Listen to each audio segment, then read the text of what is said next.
Determination. Former Capital reporter and editor Chase Cook had the perfect quote on the day of the shooting. It demonstrated the determination of the staff to not be defined by tragedy. We are putting a damn paper out.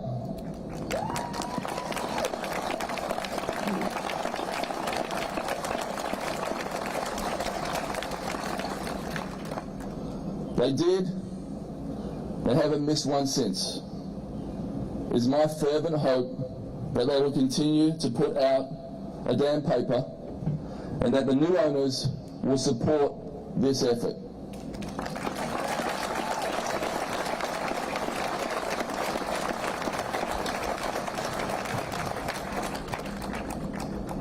Theodore Roosevelt once said about determination, do what you can with what you have where you are. I know the remaining staff is determined to do just that. And finally, strength. We are here today because we are strong and we are a resilient community that has come together to lift up the survivors, the victims, their families, and local journalism. We have some people I want to thank for getting us here today. I want to thank the Caucus of African American Leaders, in particular Kyle Snowden, for being a champion of this project.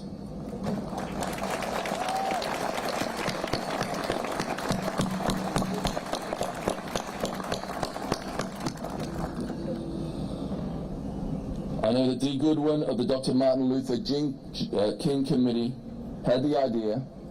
She deserves the credit for the initiative. So thank you, Dee. I'm Willie Cage Lever, sorry, Renee. But without Carl to believe in this project and believe that it could get unveiled today, making us believe it too, it might not have happened. I want to thank Lisa Greco and Director Michael Johnson from our Department of Public Works, who forgot there was a pandemic and shepherded this project through in record time.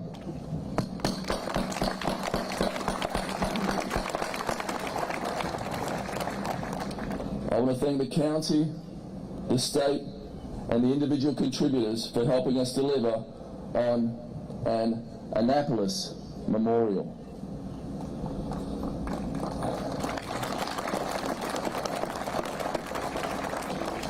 This memorial, in such a prominent place in downtown Annapolis, will be here to remind us of those we lost, but also to encourage us to think about the foundational freedom that we as Americans hold dear.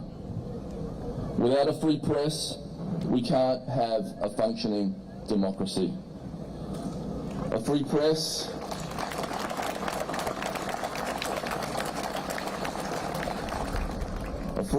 holds politicians like me, and I know a few of you are out there, accountable. The American spirit is strong. The Annapolis community is strong. Let's use this memorial as a place to remind ourselves of that strength. Thank you.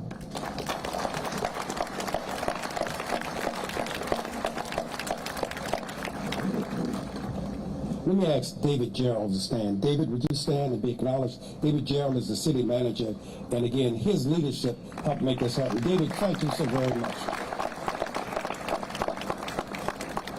I also want to acknowledge Susie Smith, who was part of the committee and worked on this. Susie, would you and Mitchell please stand? And before I introduce his boss, I want to acknowledge Vince Molden, who just was an incredible worker. Vince, please stand. And let's acknowledge Vince Molden.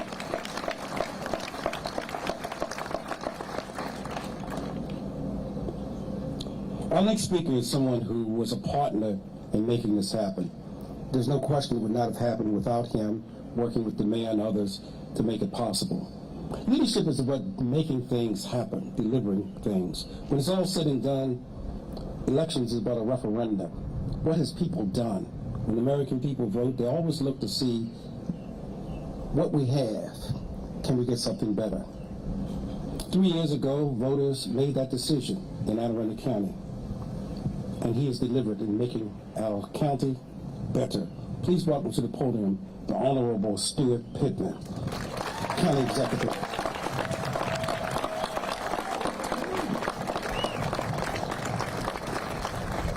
Mind if I raise this? I'll just talk loud. All right.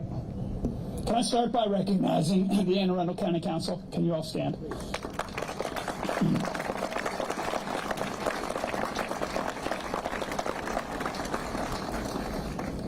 They fund our first responders. They fund our crisis intervention teams. They fund our gun violence intervention team in our health department, so thank you.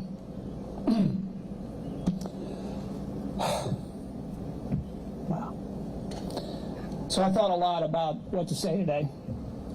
I needed to sort through some very strong opinions about the attack on our newspaper, about the loss of Gerald, Rob, John, Rebecca, Wendy,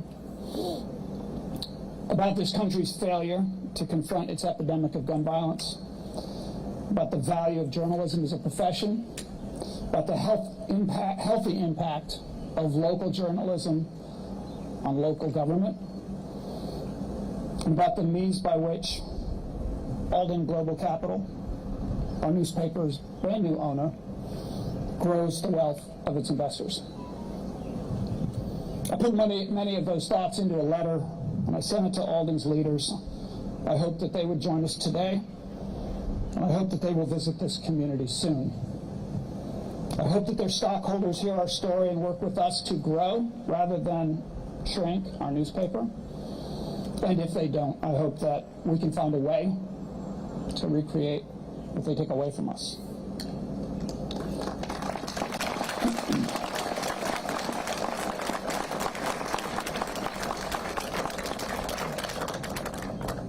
We need a damn newspaper.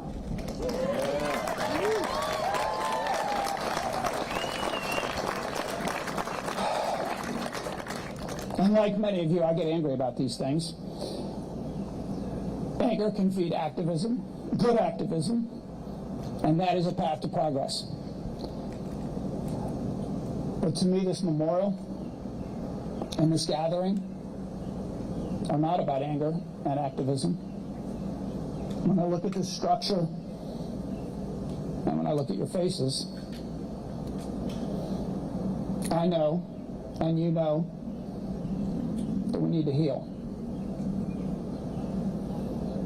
We must heal ourselves, and we must heal each other. We know that's what our 5 fallen heroes would have wanted, and we know that it's what we want. A trusted news source, I think it was National Public Radio, reported a few years back on a study that showed the power of gratitude, presented evidence that feeling and expressing gratitude improves health and wellness, can actually heal us. We are surrounded today by people who have earned our gratitude.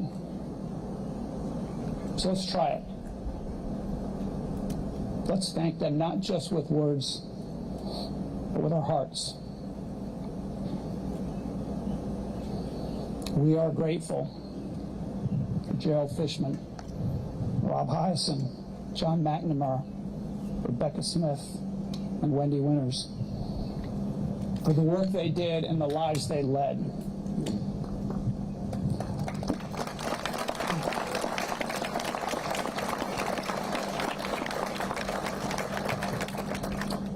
And we are grateful for the ones who loved these 5 heroes and were loved by them for putting one foot in front of the other and walking, for keeping them alive and your hearts, and for doing what you can to prevent the next killing.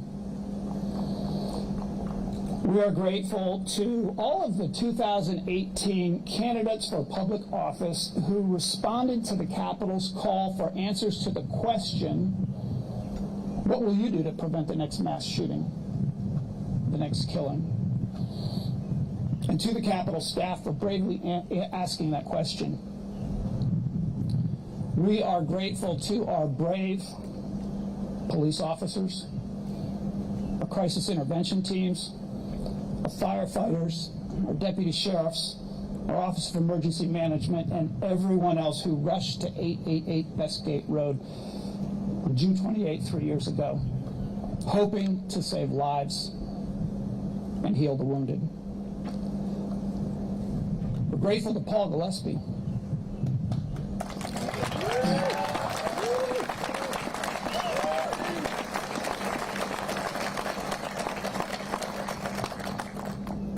for the photographs that are displayed right now at the Michael E. Bush Library, images that speak more eloquently than any of us will today.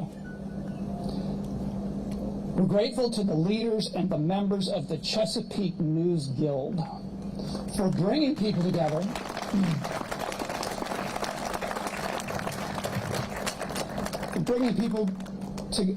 bringing together the people who work so hard to produce our local papers and speaking truth to power, seeking no more than a livable wage and respect.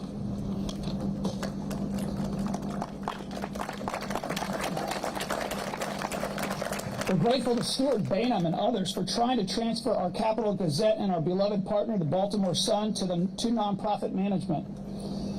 We're grateful to all the journalists who have served our community through their work at the Capitol. Thank you for your service.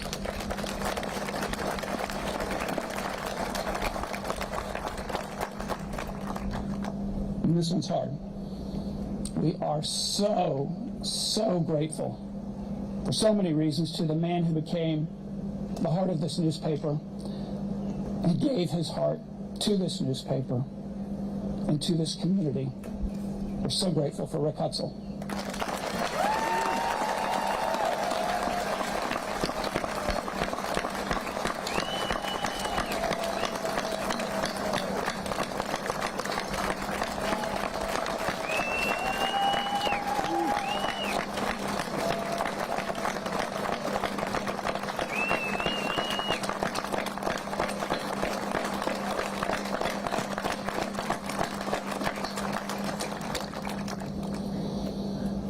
And we are grateful to all journalists everywhere who work so hard for so little to uncover truth and spread it across the land.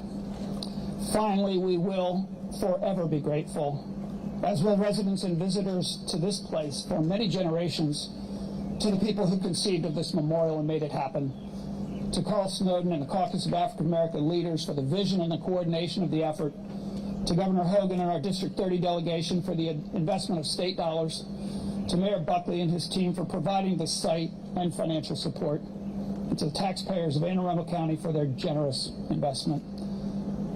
This memorial will help to heal us. It will inspire us.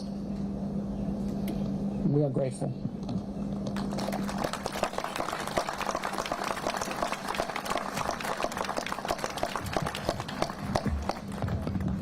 I want to thank the county executive. Let's give him another round of applause.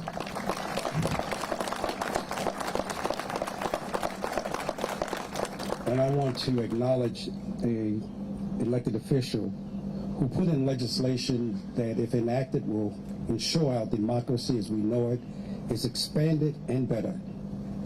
Please welcome, or please acknowledge, Congressman John Sarbanes. Would you please stand and be recognized? H.R. 1, S1 will literally change this nation. Thank you, Congressman.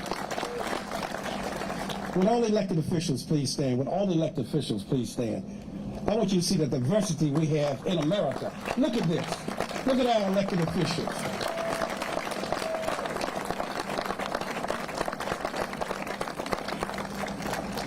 I wanted them to stand because I wanted to be able to have you see something. In my lifetime, I've seen a lot occur in America and throughout the world. In my lifetime, I saw a man named Nelson Mandela walk out of a prison into the presidency. In my lifetime, I saw Martin Luther King Jr.'s birthday become a national holiday when people thought it would not happen. In my time, I've seen much changes in America. But one of the great changes I've seen is women coming to power. I love the fact that women are coming to power.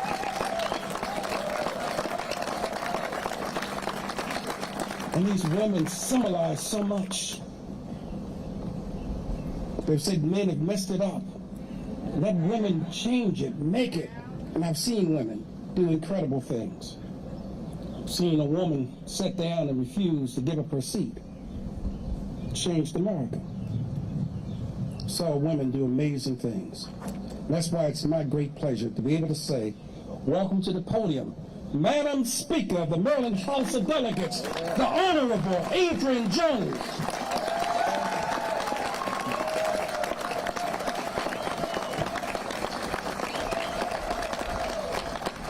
Good morning, everyone.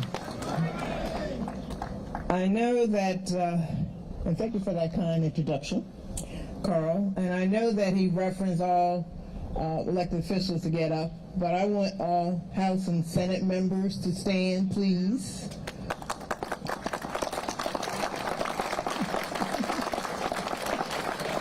They do a yeoman's job for the people.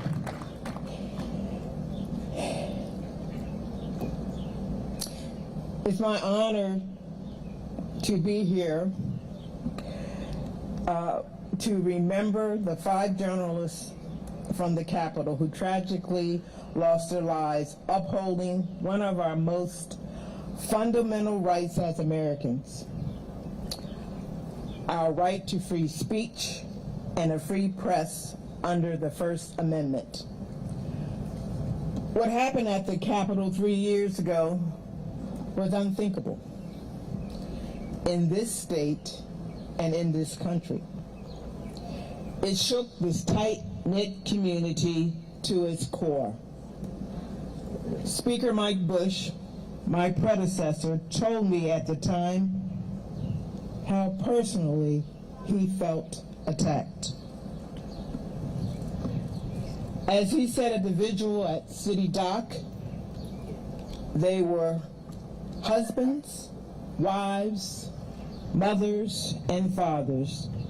They didn't come from someplace else. They were dedicated to our community. We did what Maryland does best in times of crisis. We came together, supported one another, and took action, and never forgot. Today in Maryland, we have landmark red flag legislation to try to prevent guns from being in the hands of those who could harm themselves or others. But we aren't done yet, and we cannot forget what their sacrifices means. The spirit of these brave journalists will live on through this memorial and in the State House press room, where we have also honored the memory of the Capitol and the journalists. It is a reminder that governments should be transparent, the public should know the truth, and journalists shouldn't be afraid to tell it.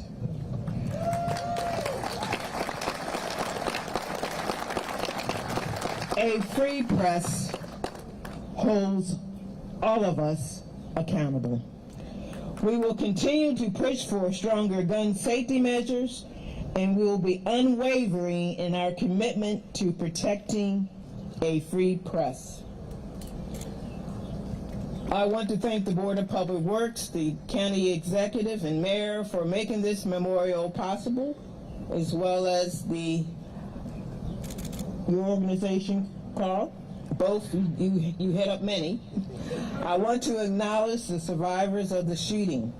We see you, and this community is here for you.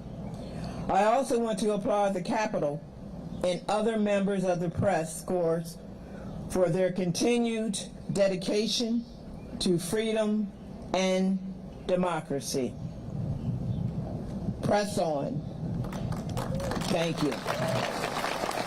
And I do have to leave today. My staff had me in 3 different counties. This is my second. I'm headed to my third. But I'm asking you to press on, and thank you.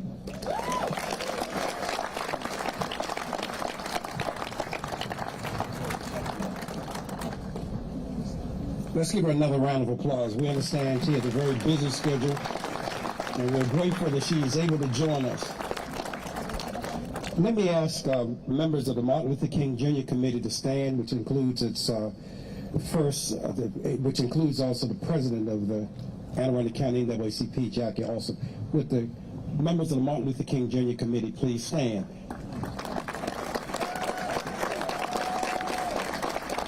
Please remain standing as I ask the members of the Caucus of African American Leaders to please to stand as well. All the caucus members, please stand as well.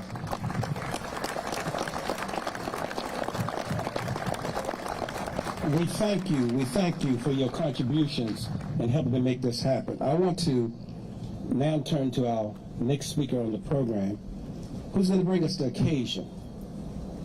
Laura Lippman is a noted journalist in her own right, but today she's acting as a speaker to put in perspective, why are we here? What is this occasion about? Please join me and welcome to the podium, Laura Lippman.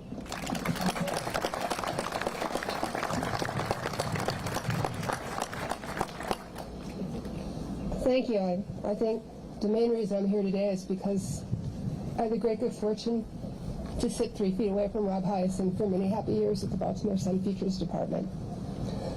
I left my life as a reporter 20 years ago this November, but I hope you will indulge me if I use the first person plural in my remarks today, because one never really stops being a journalist. When I was a reporter, I thought the funniest thing people could say was, "You only want to sell newspapers." For one thing, it showed a complete misunderstanding of the business model at the time, which centered on home delivery, and the newsstand price of a paper contributed far less to the bottom line than advertising in those days. Most of all, this accusatory comment amused me because you have never met a group of people less interested in making money for themselves or their corporate owners than the people who wanted to work in newsrooms.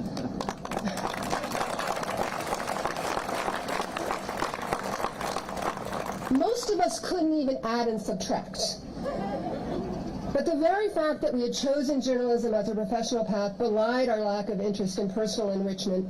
There were more lucrative fields open to us if that's what we cared about. Instead, we wanted what H.L. Mencken once called the life of kings, and queens, if I may be permitted to edit the sage of Baltimore. We could follow the money in service to our communities because we were not, in fact, interested in following the money for ourselves.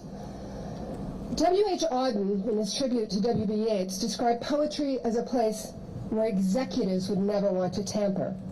It survives, he wrote, in the valley of its making, flows on south from ranches of isolation and the busy griefs, raw towns that we believe and die in. It survives, a way of happening, a mouth. That sounds a lot like journalism to me, except for the part where Auden says poetry makes nothing happen. Journalism makes everything happen.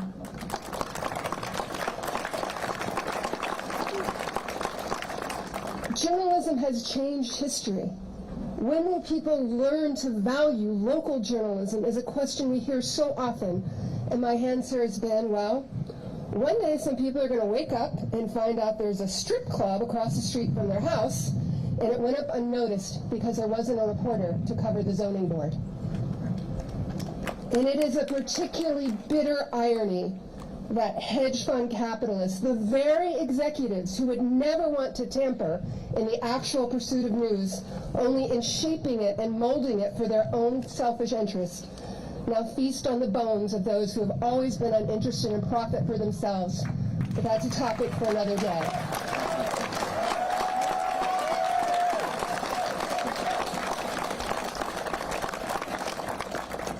In the past 2 decades, we have learned the painful truth that newspapers can die. On June 28, 2018, the families and friends of the 5 journalists we have gathered here today to honor had to endure the pain of seeing the lives of their loved ones cut short in an act of gun violence that was inextricably tied to their professional lives and the harsh rhetoric of our times. But there is something that cannot be stopped, not by those armed against us, nor through those who would misuse the Department of Justice, and that is the collective power and energy of a newsroom, this almost unfathomable passion to chronicle the times in which we live, and the camaraderie that results among those who choose to do it. That cannot be vanquished. Even now, as newspapers are stripped for their parts, as jobs with benefits become increasingly rare, there are so many young people, and not so young people, who feel the same sense of purpose that brought Rob Hyacin, Gerald Fishman, John McNamara, Rebecca Smith, and Wendy Winters to the Capital Gazette. We have gathered here today for a specific memorial, but we can, going forward, pay tribute to their sacrifice every day by pledging to reward those willing to devote their very lives, their actual lives as it turns out, so we might better understand the times and places in which we live. Newspapers can be killed. People can be killed. What cannot be killed are the legacies of the 5 journalists we honor today and the indomitable spirit of those who continue to do this essential work. Thank you.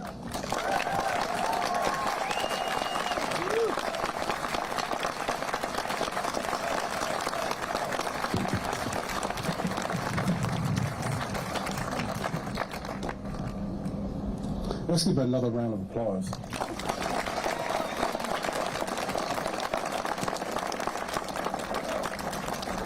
Please look at your program. We're about to hear from the family members of remembrance.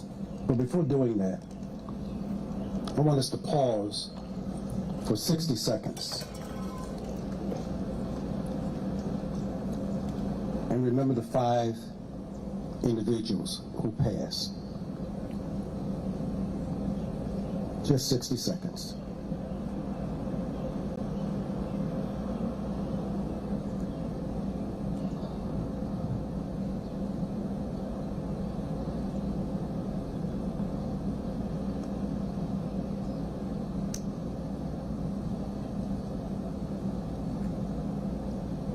The next voice you'll be hearing is those of the family members. Please welcome them with a round of applause.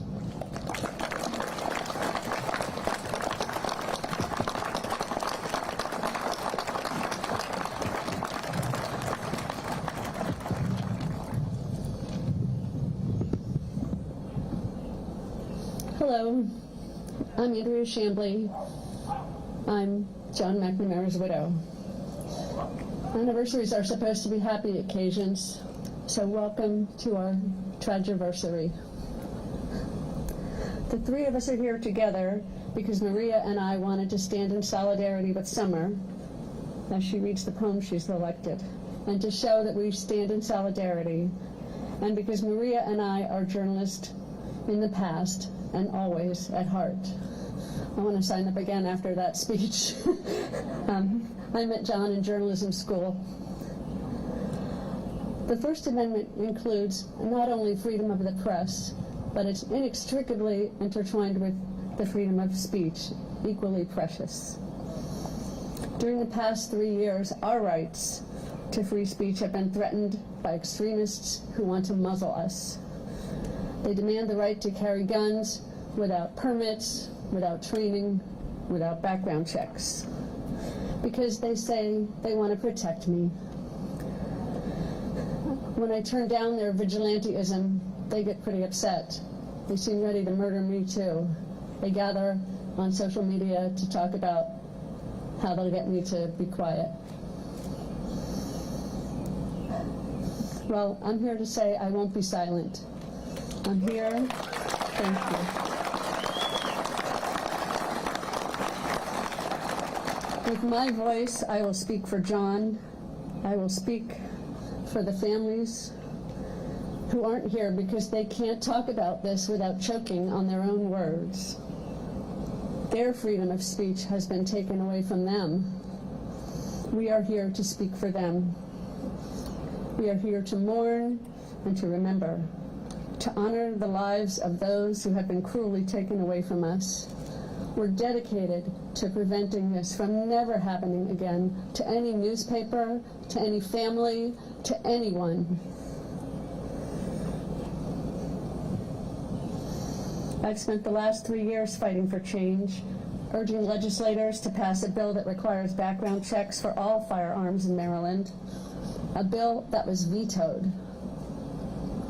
I still have hope that our leaders, including our governor, will use the powers we give them to make changes to prevent the impact of this violence.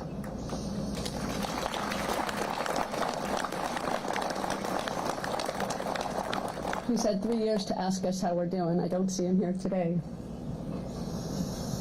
They call it senseless, they call it accidental, but it makes perfect sense because the gun is right there, like Sir Edmund Hillary said about Mount Everest, because it's there. And there's nothing accidental about these foreseeable, preventable acts of violence. We demand our leaders use their positions to make real, meaningful change that will save lives.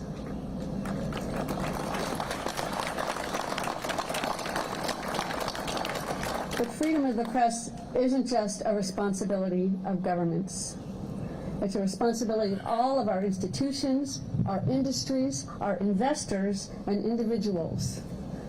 In addition to the First Amendment, and particularly in addition to the Second Amendment, we are here because the Constitution commands us to do everything we can as we, the people of the United States, in order to form a more perfect union, establish justice, ensure our domestic tranquility, provide for our common defense, promote our general welfare, and to secure the blessings of liberty for ourselves and for our posterity.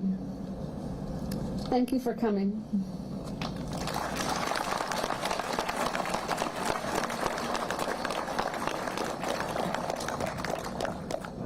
Good morning. We're all here because we have no choice but to press on. 3 years ago, in what would be the last discussion I would ever have with my mom, she wore a black and white striped dress and a red sweater, and she twirled in front of me and asked if I got it. I did not. And she said, "I'm black and white and red all over." And that summed up what being a journalist meant to her. She loved every part of her job. She didn't do it for the money, but she did it for her community, and she did it for us, for me, my siblings. And now we are here with you, and I greatly appreciate the support from our community in these trying times for our family. Now it seems like black and white and red all over is like a mean joke to a newspaper, so stained in blood. But yet we press on. And for that, I would like to read a poem.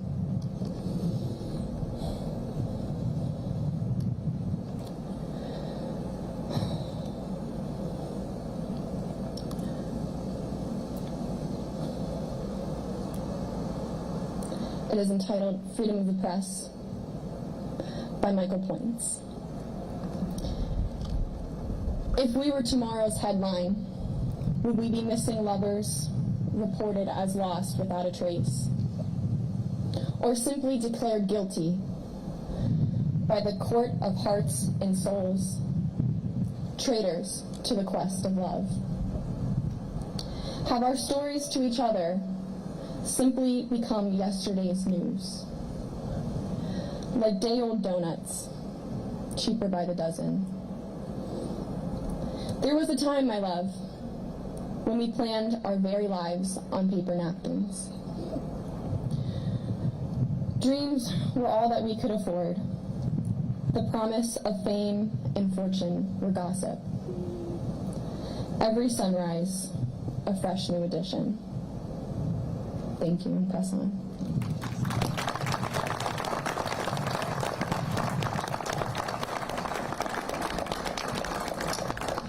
Hello, and thank you for being here. I'm Maria Hyacin.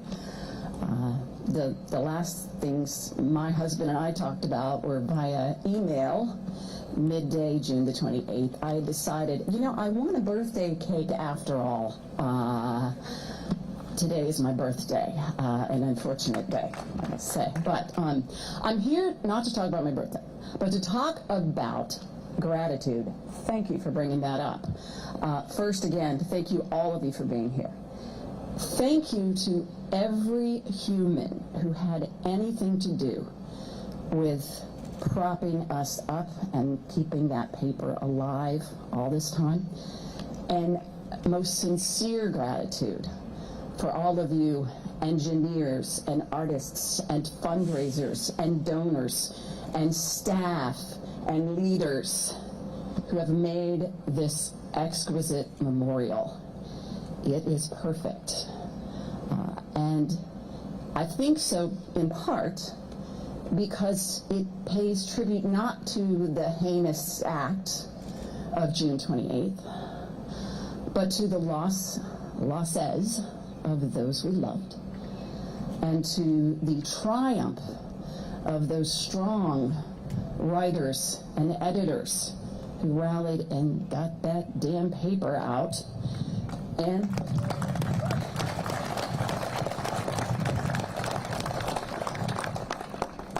it's also perfect because of its honor of the First Amendment, the basic principle journalism stands on. But I want to detour just a bit and talk about location. You guys picked the best location. It's one Rob Hyacin would have chosen himself if that's something he were asked to do, and I'll tell you why. He's an Aquarian, and he loved the water, and it's right over there, so thanks for that. A former boat owner at one point had one up the road in Eastport, and he loved those pocket parks. Right over there is where he and I would board the Woodwind schooner. Anniversary date, take you out to the bay, toodle on back. Yeah. And fun fact, a novel he tried to publish was called Compromise Street. So there's that.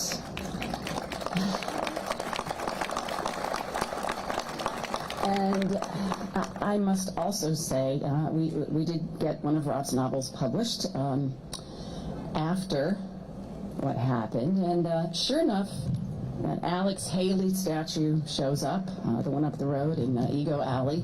It's a comic scene. Spoiler alert, an ice cream cone lands in his crotch. It's funny if you read about it. Anyway, Rob Hyacin loved this community.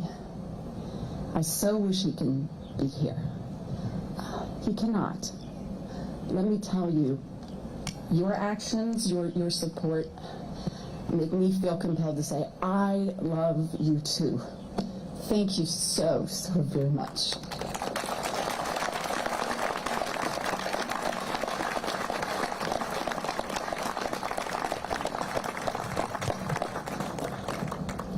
Let's give them another round of applause.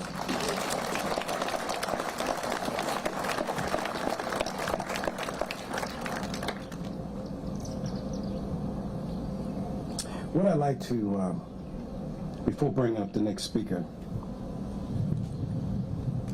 is to ask the Board of Education, in particular, something to do. 100 years from now, most of us will not be here. What our children learn from this event is so important. This particular location also happens to be next to an elementary school. And I'm simply amazed by the number of people who matriculate through high school into college some earning a PhD, who never really take the time to understand what the First Amendment is and why it is so important.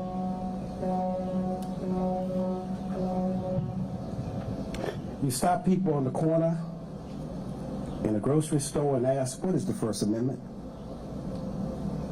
We now have an opportunity here in Annapolis, and I would hope that the Anne Arundel County Public Schools will make it a point to bring every student, some 80,000 plus, to this site, to visit, to remember, to understand why we pause to honor these 5 journalists. It's so important that our young people learn the lessons of history. I'm amazed by how many people don't know history.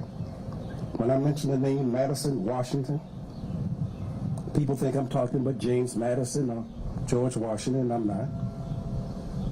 I'm talking about a man who was as skilled in history that if people really knew who Madison Washington was, those of you who've got your phone, I know we'll Google the name, and you'll discover that he was a man that freed a lot of people.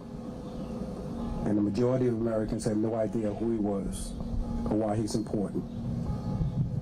Those who survived terrible incidents get to chronicle them. They're the ones who get to leave for the rest of us who've never experienced it, what it means. Our next speaker has the dubious distinction of being a person that was on hand on that day. But what makes his reporting so remarkable? He was tweeting during the occasion. And Americans and Marylanders and Annapolitans could follow in real time what was happening. Please join me in bringing to the podium one of the survivors, Phil Davis.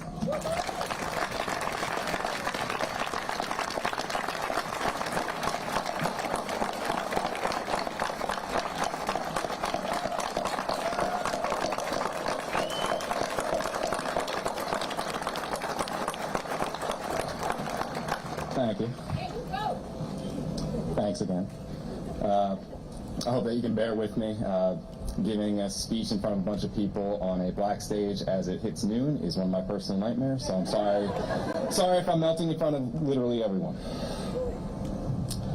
But first, I want to thank the people, all of the people, who contributed to this memorial and today's event, from the Caucus of African American Leaders to the City of Annapolis, Anne Arundel County, and the state of Maryland. It's truly humbling to see the work that you and others have put in toward dedicating this memorial to that fateful day. Roughly 3 years ago, I stood over there at Annapolis City Dock with no prepared speech, as hundreds of people gathered and looked for answers on how we could heal as a community. I said what I could. Wendy, Rob, Gerald, John, and Rebecca were all good people. It was something that shouldn't have needed to be repeated, but something of that magnitude can shake a community to its core. So I wanted to make sure that their families got the support that they needed in the immediate aftermath, and that there was no question as to why they deserved it. Now, 3 years later, this heat feels all too familiar, but still just as hot. It's hard to avoid all that surrounded the Capitol in the years since the shooting, as time and corporate interests did not stand still after the tragedy. But as I was writing this speech, trying to balance everything that's happened since June 28, 2018, I was stricken by the name of the memorial itself, the Guardians of the First Amendment. Certainly in the annals of history, I want Wendy, Rob, Gerald, Rebecca, and John to be remembered with words like guardians. It will give their names weight, the weight they deserve, especially as people generations from now will learn about who they are, perhaps from the first time as they walk by this memorial. But I also knew these 5 as people, the good people I spoke about only 3 years ago, a few days after the shooting. I knew Rob as a passionate editor, whose energy was infectious and spread to so many of the young reporters that worked underneath him in his editorial umbrella. Someone who encouraged me personally to focus on the people behind the stories and take risks creatively so that we could tell stories that would stick with people long after they put the newspaper down that day. I knew Wendy as someone who was at the center of every conversation, offering unique insight into Annapolis that helped remove the mystique of this historic place and painted it as the series of neighborhoods and neighbors it truly is. I knew Gerald as the stoic, yet thorough editor who I had worked with for countless weekends and had such a command of language. Many times we'd edit the day's paper together by printing out the pages beforehand and reviewing them. All the while, he would still compliment me on my article about Muhammad Ali's unique ties to a former Capital reporter in the wake of Ali's death. I knew John as someone whose passion for sports was infectious. As someone coming from New Jersey who had really no clue about the area's basketball history, there were times when I felt like John was trying to take me to some of the most historic spots of Prince George's County and elsewhere in the D.C. metro region on the backs of his words alone. I knew Rebecca as someone who was newer to the team, who had already started to show an interest in being part of that collaboration of being a newspaper. I remember one time in particular when I had written a story out of circuit court, and she wanted to share some insider information that she had about the defendant. I was curious to learn about more about the case as it progressed. She knew she could contribute, and it always felt good to work in an office where everyone is so engaged. So as these pillars are unveiled to the public, meant to represent these 5 good people, I hope you and the generations who follow you can view them in both contexts. These were people with families, interests, and desires that were all unique and very much in line with furthering the communities that they served. I want a future where there's also a freedom for the people of the press, where humanity takes precedence. One where we see these 5 as people who fought for a greater cause, but also as individuals who are part of the greater whole that we call society. I hope that's where your feelings of empathy culminate from first. These were people who believed in what they did, but also had families who believed in them. And I ask the people who are here to think of how you can actualize your empathy in a way that caters toward the shared humanity that helped mold these 5 people into being the good people I spoke about 3 years ago and again today.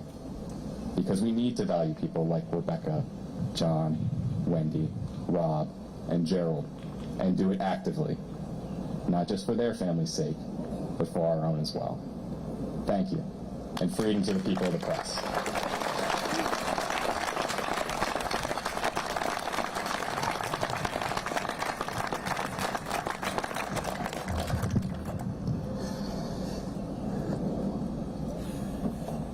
Since that fateful day 3 years ago, there have been many mass shootings. Mass shootings have almost become normal. There was a time that mass shootings stunned people. But whether it's 20 children in Connecticut or 10 people in California,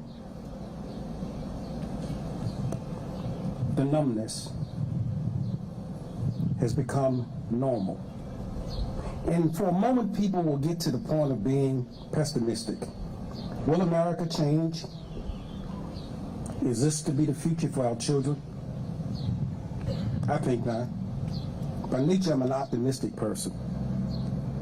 And years ago, I heard a song that inspired me to bring about change. And I hope our next presenter singing this song will inspire you to bring about change. Let me welcome to the podium our own Tony Spencer.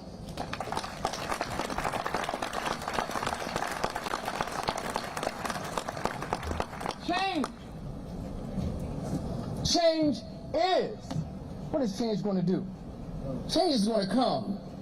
But if change is going to happen, it has to begin in me. How many remember this song? How many roads must a man walk down, right? Sam Cooke sang that song on every concert he did, nationally and internationally.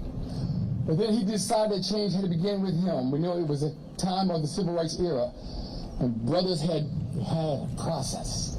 Sam Cooke was the first one to start doing the process. It didn't reflect who he really was. And he sat down and wrote this song, and his friend Bobby Womack, who was his drummer, said, "Man, you sure you want to do this song?" Mary Wilson from the Supreme said, "Man, Sam, you sure?" And Sam knew that the change had begun in him. Where will the change begin with you? Change is going to come. Watch your leg, bro.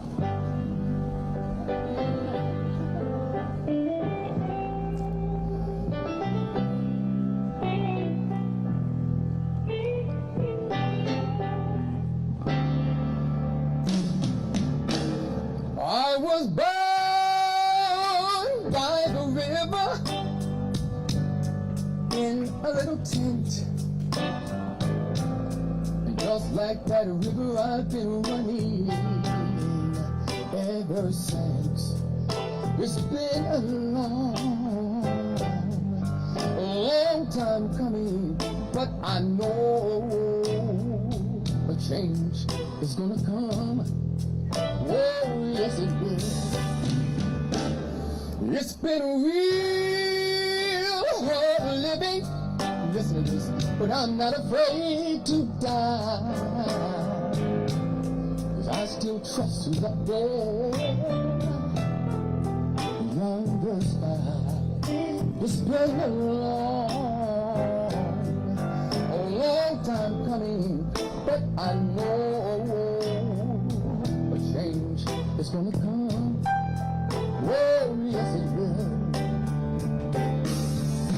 I go to the movies, well, when I go downtown. Someone said, boy, please don't hang around. It's been a long time coming, but I know that a change is gonna come. Whoa, yes it will. Where are my change agents? So I go to my brother, and my brother says, listen to me, help me please. You know what? Wind up cutting me. Oh, back down on my knees. Whoa, there's been times when I thought I couldn't last for long. Now I know that I'm able to carry on. It's been a long time coming, but I know a change is gonna come. Oh, do you believe that? Just stand up with me right now. Do you believe that? Stand up. I know a change. I know a change will come. Yes, it will.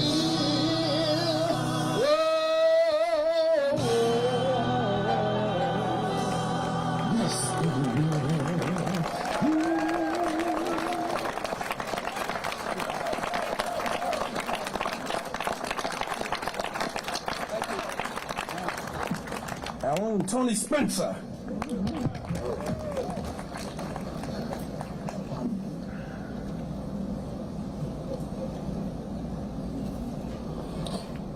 Our next speaker really needs no introduction. He has been a member of this community. I've known him for a number of years. I've worked closely with him. His commitment to integrity and to newspapers and just being a person who wants to give the truth as he sees it. One of the things that amazed me was something that was said by Stuart Pittman. And it kind of tells you a little bit about who he is. When Stuart Pittman ran for county executive, he was not endorsed by the Capital newspaper. He won anyway.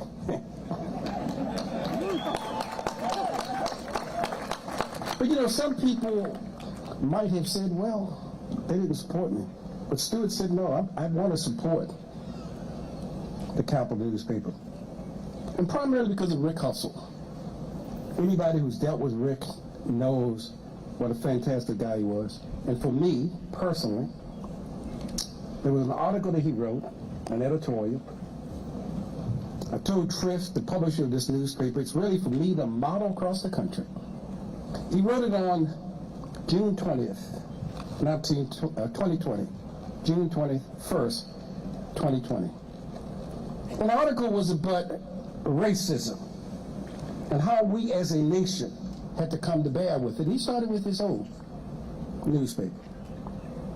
Those who've never read that editorial, you should. It should be preserved. It's an example of that change that Tony was saying that was coming. Rick Hustle has always been committed to telling the truth, being able to be a truth teller. And in America, being a truth teller is not easy. People sometimes prefer the big lie than to the truth.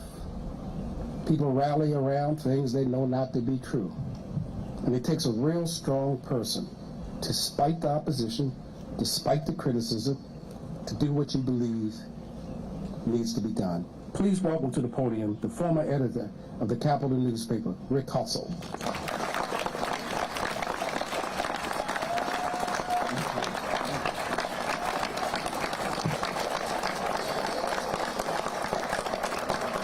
Thank you.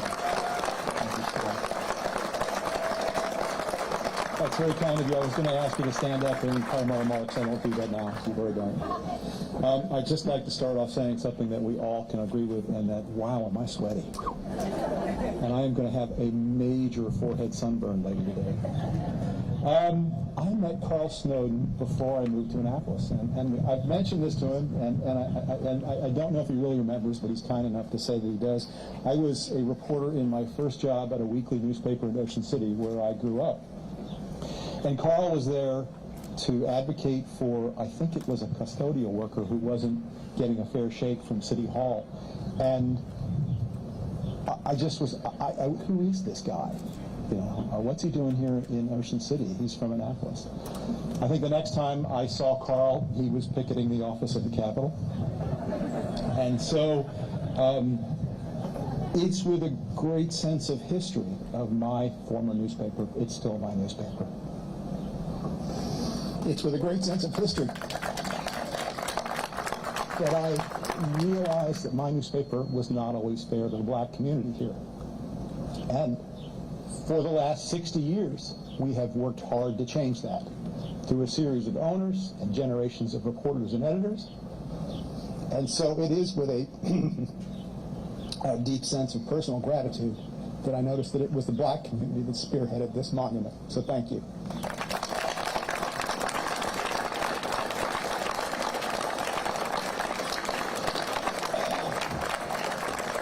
You'll have to bear with me. I find that I tear up a little bit more than I used to.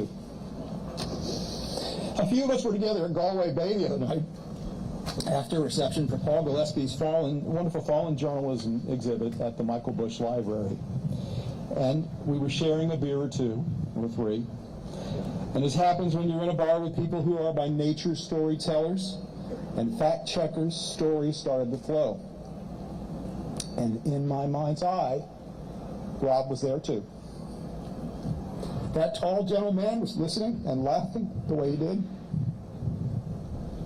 His ideas about story and writing were shared even though he never said a word. Thank you for this memorial to Rob and Gerald and Wendy and John and Rebecca. But they're not here. And as hard as the wonderful people who made this memorial worked on it, they aren't in these bricks or in these powerful words. And they're not in the price they paid for it. They're not here. The true memorial to Rob and John and Gerald and Wendy and Rebecca is in the hearts of those who loved and worked with them. It's in Maria's heart and Montana's and Andrea and Erica's. It's in the heart of brothers and sisters and sons and daughters who lost them. If you worked at the Capitol or you work at the Capitol, stand up. Bye-bye. I'm going to make you stand up.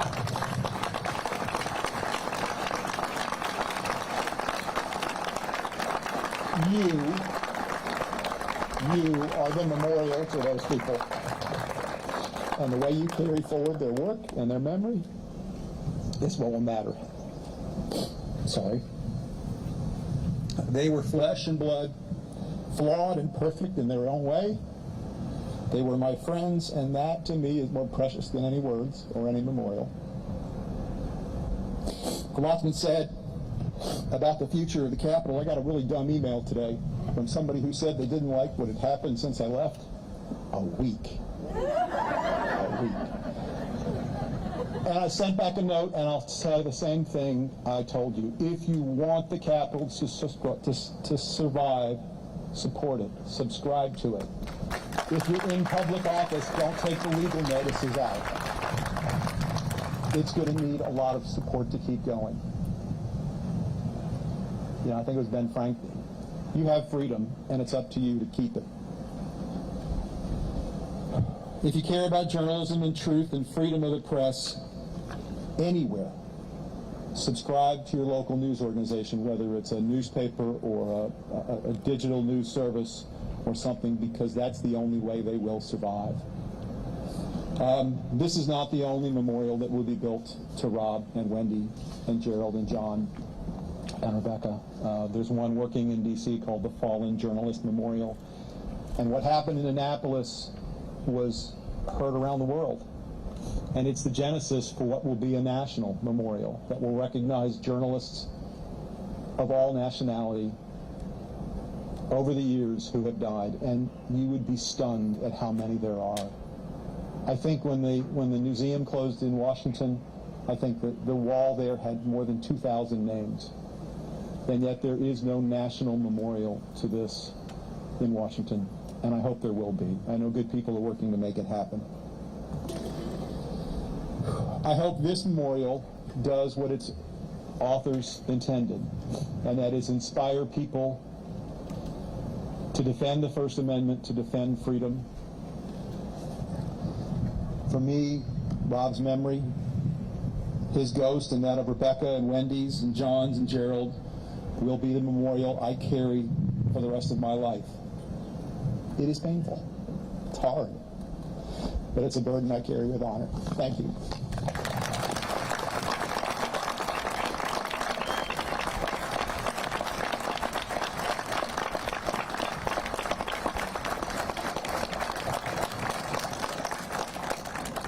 Thank you, Rick.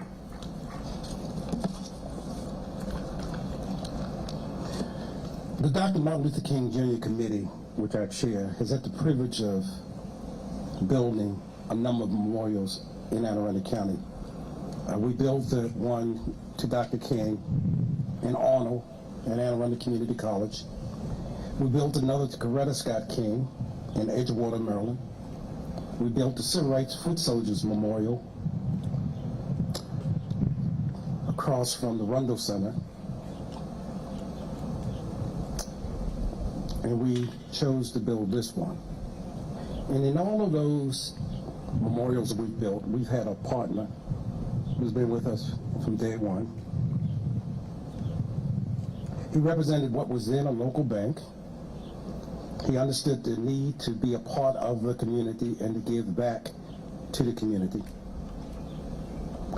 I remember once he said, Tony Spencer was singing, and Tony Spencer said, I've got a CD on sale. And the next speaker got up behind him and said, I'm in the CD business too, but I got a different kind of CD.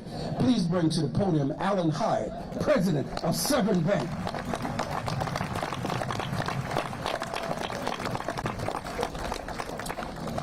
First, I'm going to exercise my prerogative of not wearing a jacket on this 120-degree stage. Hope that doesn't offend anybody, but if it does, you have to get over it, that's all.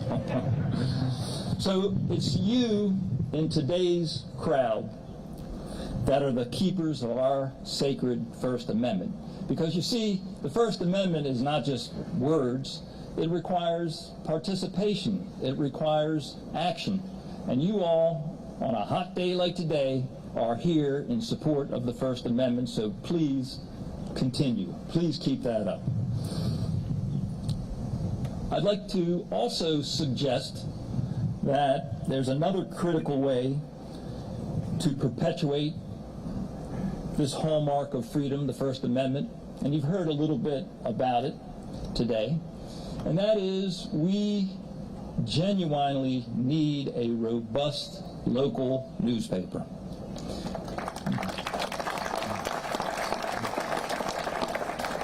We need a local paper that reports objectively and fairly the facts of what goes on in our community.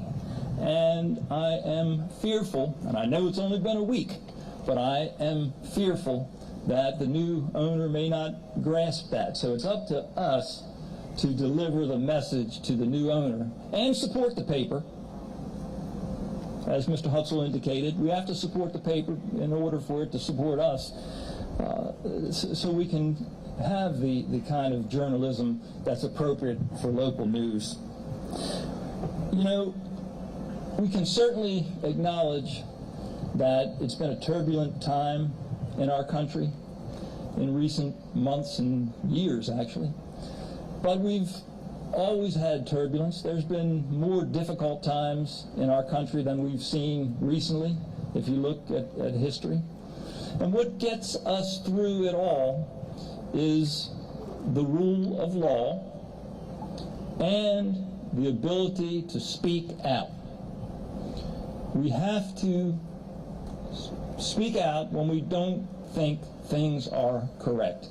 And when we have administrations in government, they will come and they will go, but the First Amendment must endure, and it requires all of us to be vigilant. So, Mr. Chairman, Snowden, elected officials, special guests, and in particular, the family of the survivors, and Mr. Hutzel, who sure knows how to run a local newspaper, and we will miss you. When the opportunity came along to memorialize the tragic events of 3 years ago and to help tell the world that Annapolis, Maryland cares and would not forget, I had the opportunity as chairman of Severn Bank to participate, and that, you know, much like a local newspaper, that's what a local bank does that cares. It participates in events like this. And we had the opportunity to step up and did what I think was the appropriate thing to do under the circumstances. We were able to coordinate the activities here, assist on the funding, and it is certainly gratifying to see the product that resulted from everyone's efforts, because there were people that gave substantially, some gave a little because that's all they could afford to do, some gave anonymously, but there was a great deal of participation. I would just like to read a few names of individuals that did make a difference. Wayne Rogers, Dimitri Safakianudis, Maurice Tozay, Louis Bracey, Carl Snowden, Chief Joseph Johnson, just to name the individuals, and you can look at the plaque adjacent to us and see all that gave. So, again, on behalf of the committee, I thank everyone that participated. I thank all of you for showing up today, and let's celebrate the First Amendment appropriately going forward in our lives and never forget what happened 3 years ago. Thank you.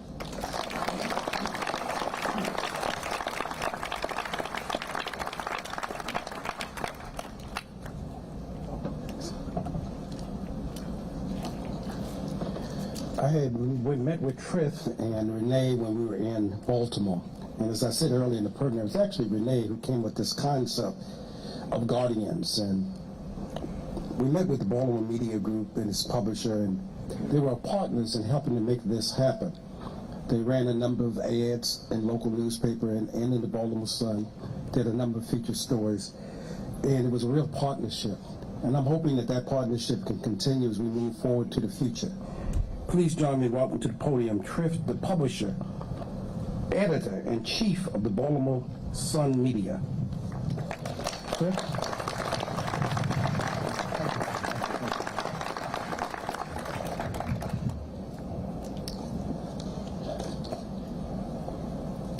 Tragedy brought so many of us together 3 years ago today in what would become one of the worst days in American journalism, and certainly the worst day in the history of our news organization. We will never forget Wendy Winters, Rebecca Smith, Rob Hyacin, Gerald Fishman, and John McNamara. What they meant to the Capitol, what they meant to their colleagues, what they meant to our readers, and what each one of them, how each one of them was special in their own way to this community.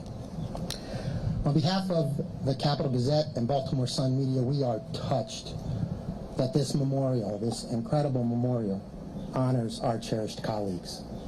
And we'd like to extend our thanks to the state of Maryland, Anne Arundel County, the city of Annapolis, the Caucus of African American Leaders, the Dr. Martin Luther King Jr. Committee, the private donors, and a special thanks to Carl Snowden, whose tireless efforts saw this memorial come to fruition.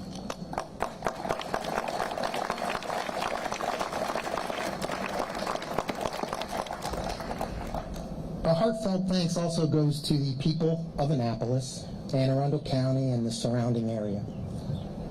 Your outpouring of unwavering support has been a great source of strength for all of us during these past 3 years. And it has been a welcome reminder of a local newspaper's importance on the fabric of a community. 230 years ago, our forefathers acknowledged the importance of a free press by including it in the First Amendment. And it's a right that many could argue has never been more important and has never been more challenged as it has been in recent history. Now, as journalists, it's our mission to inform communities, and it's a responsibility that we all take seriously. And I remain in awe of the bravery and dedication of our many journalists who began reporting moments after the shooting. So I hope that this memorial serves as a reminder to future generations of the importance of a free and independent press. But most importantly, we'll look to this memorial as an everlasting tribute to the 5 colleagues that we'll never forget: Gerald, John, Rob, Wendy, and Rebecca. Thank you for being here today.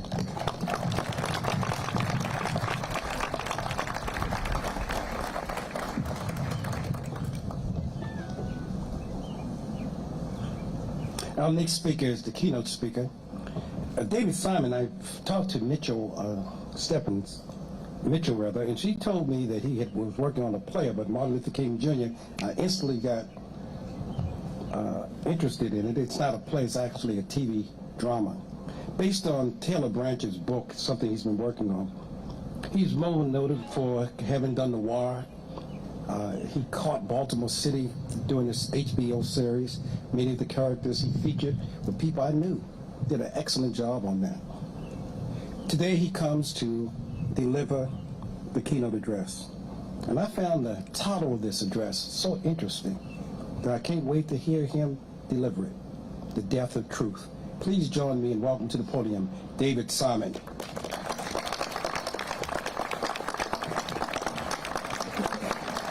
Thank you. If the banker gets to take off his jacket, the TV hack does too. It's hot out here, and I'm tempted to read only every other word. First of all, I'd like to thank the mayor for the invitation on this occasion to address you. More than that, I'd like to thank the governor and state and county and city officials for undertaking to create this memorial to 5 men and women who gave the last measure of devotion to the public's right and need to know. I'm sincerely grateful that the state of Maryland and its leadership brought us here today. Second, I now have to admit that I'm exceedingly uncomfortable thanking politicians for anything ever. Forgive me, but I was raised in newsrooms as a journalist, and I come to you as an emissary from a time when good newspapers were not pitied or mourned by the governing powers, but were considered with rueful wariness and even feared at moments by those in authority. We needed no memorials. Our prevailing monuments came off the presses daily to be unceremoniously dumped on doorsteps, whether you liked it or not. Understand what I'm saying here. It's the God-given right of every American to resent or even hate his local newspaper. Indeed, it's our birthright to hate any and every news organization, print or broadcast. You might not avail yourself of that right, or you might not invoke it consistently if you do, but it's there for you whenever life doesn't go the way you want. Your hometown newspaper will highlight your most embarrassing utterance at a PTA hearing, or detail your company's bankruptcy, just as it will at some point ignore your daughter's masterful performance in the school play. It will herald some political views you abhor, and denigrate some politicians you wish to cheer. It will spell your name incorrectly when you're named Rotarian of the Year, and dox you with precision when you're cuffed and processed for driving drunk. An honest newspaper has no real friends, and some fixed and certain enemies, namely those who wish to operate without the critique or attention of others. And these are the givens even in a healthy national culture, with a politically mature leadership and norms of governance that discourage the worst fascist impulses and the greatest possible violence. Today, our political culture is no longer healthy, our political leadership is no longer mature, and our norms of governance are disappearing fast with every news cycle. If you think that these things are occurring now because mainstream journalism has become less professional, more partisan, or increasingly hostile to men and women of honor, you need to read more of what once passed for newspapering in this country. The founders of the American public were not treated to a more genteel brand of newspapering than today's political leaders. Adams, Jefferson, Madison, and their ilk were all pummeled by some of the nastiest, most slanderous verbiage imaginable. But no matter, these men were made of stronger stuff than today's politicians. Jefferson, for one, famously said he would prefer a nation with newspapers and no government to that of a country with a government and no newspapers. Well, Jefferson's worst-case scenario is now staring us down. Capitalism and the solitary metric of maximized profit is devouring American newspapering, pulling cash from the nation's papers to the very moment that they'll be asked to close their doors. Wall Street analysts have demanded it, and hedge funds have delivered it. Here in Maryland, the Capital Gazette of this city and the Sun of Baltimore are brutalized by out-of-town ownership, and that answers to the hunger of shareholders, not to any public or community obligation. The newsroom where I once labored with 500 others on morning, evening, and county-zoned editions now struggles on with 70 journalists on staff. Here in Annapolis, the newsroom of the paper where people gave their lives no longer actually exists. It's been sold out from under the now threadbare staff.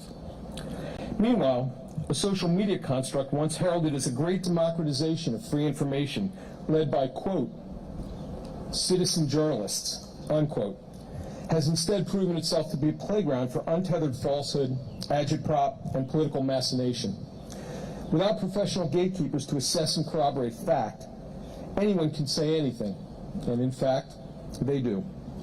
We have all of us now lived long enough to contemplate the death of truth.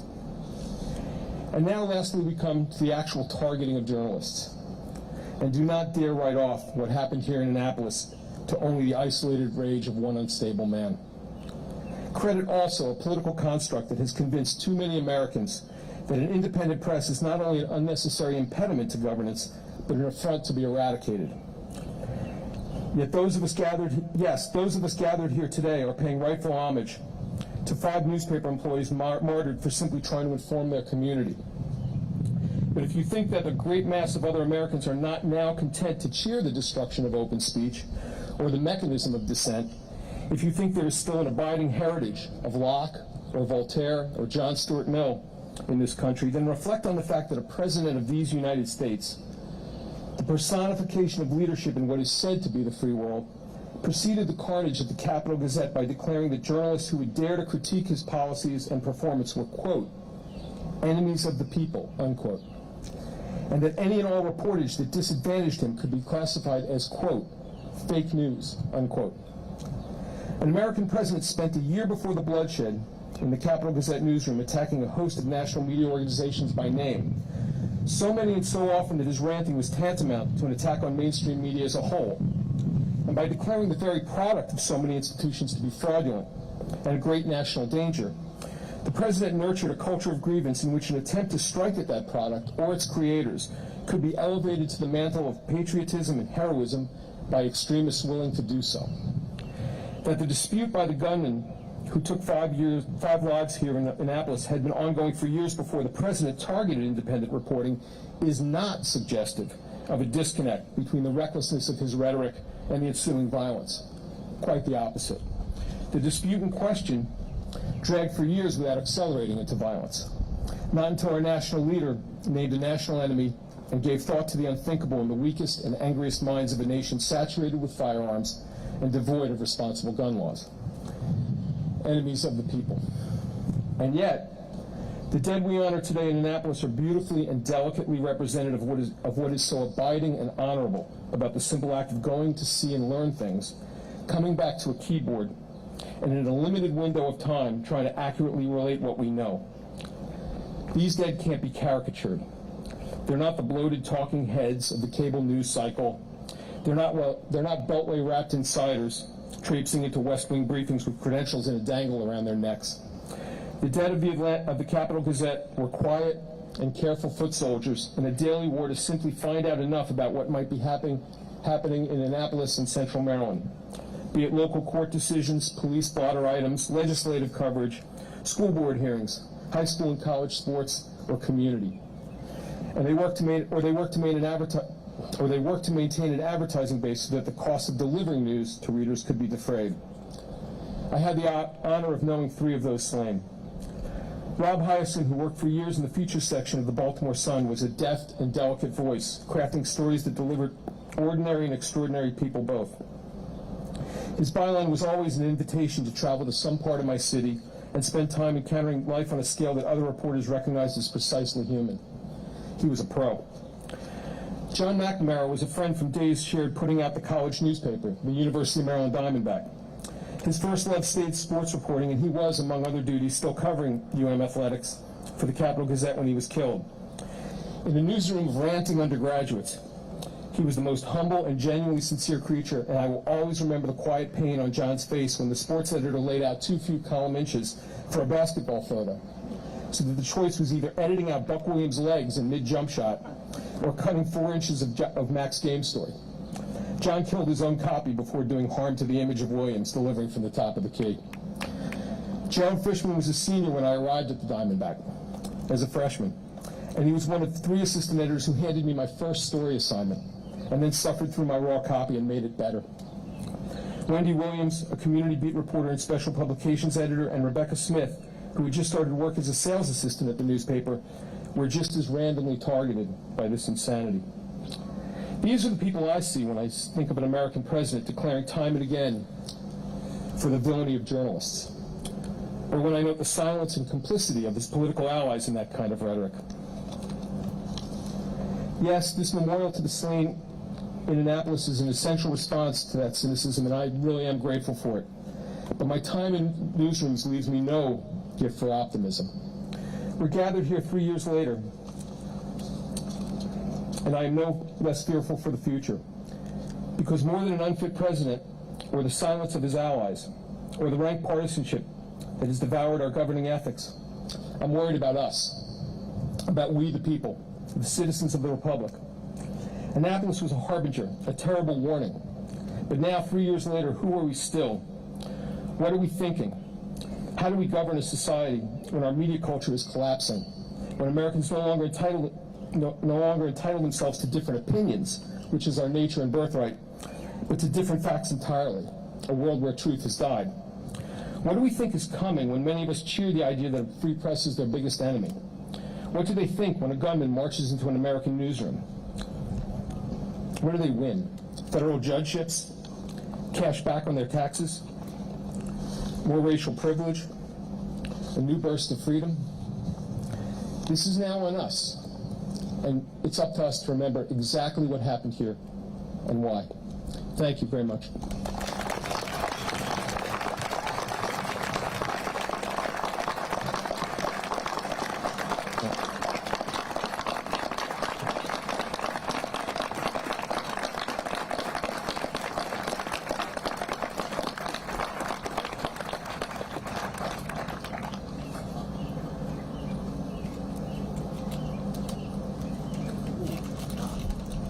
All right, we're almost at that point.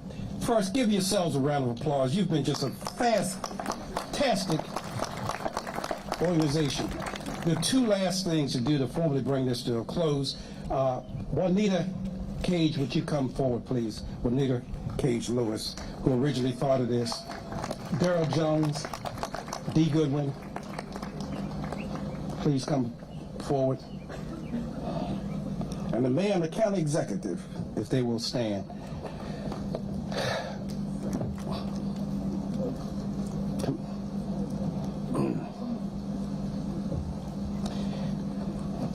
As I had indicated earlier, it's our job to help raise money, raise consciousness, sometimes raise hell, to get people to understand the importance of something. But what we do when we do these particular memorials, each time we give it a gift. In this case, it's going to be a gift to the city of Annapolis. After some very brief remarks from Daryl Jones, we're going to be actually asking all the people on the stage to please go down to this ribbon. We're going to do the official ribbon cutting and then invite all of you to please come and look at the memorial if you've not done so. And for the Martin Luther King Jr. Committee, we'll be meeting with the county executive right afterwards. We'll do some photographs and that sort of thing, as well as the members of the Caucus of African American Leaders. Please bear with us.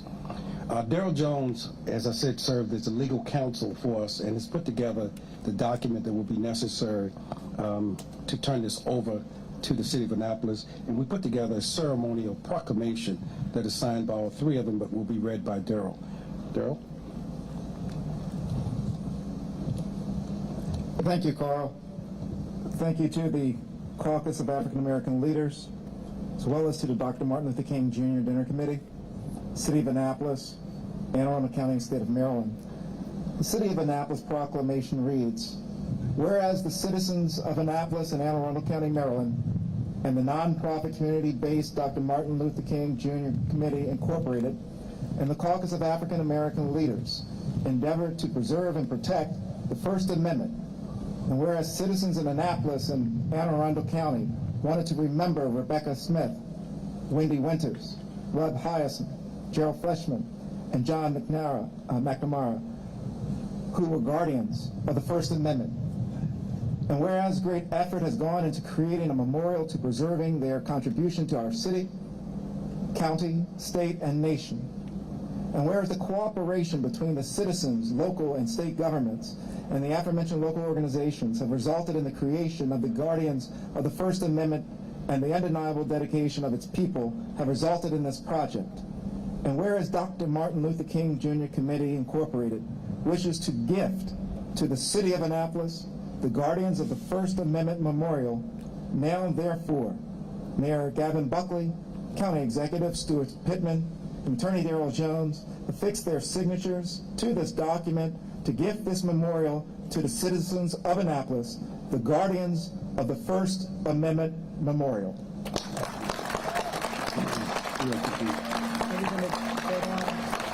Now, if the members on the stage will go right down before we cut the ribbon. Stuart, you want to lead the way? Right there. They got them. The steps are behind you. Please come down and get one of those things. Phil, would you join, please? One last comment before they officially cut the ribbon. It's something that Rick had said in his remarks, and I just want to end with this. 3 years ago, when we went before the Caucus of African American Leaders to propose that this memorial be done, a woman who happened to be white came to the meeting and she walked up to us and she asked this question: why would this black organization, she referred to us as, be interested in doing a memorial to the journalists? She made the point that none of them were black. Our response was very simple. We want to do this memorial because they were our friends. That's all. It had nothing to do with race. Wendy was a remarkable woman. And when I look at the midshipman that was here, I remember all the stories she did on the midshipmen and just young people. So with no further ado, would you join me in counting to 3? And at 3, they will cut the ribbon and the program will come officially over. Shall we begin? 1, 2, 3. Thank you.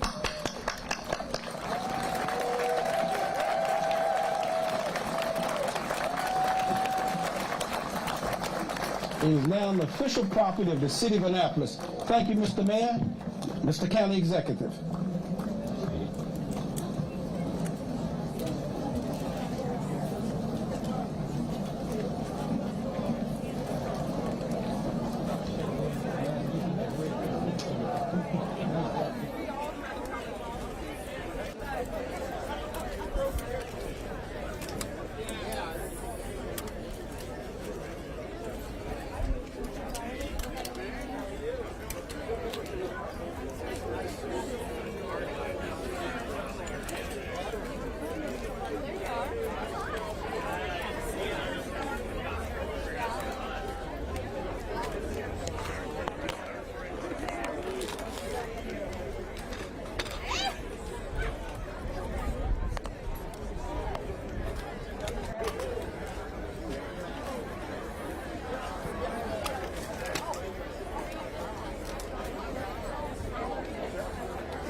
Take the page.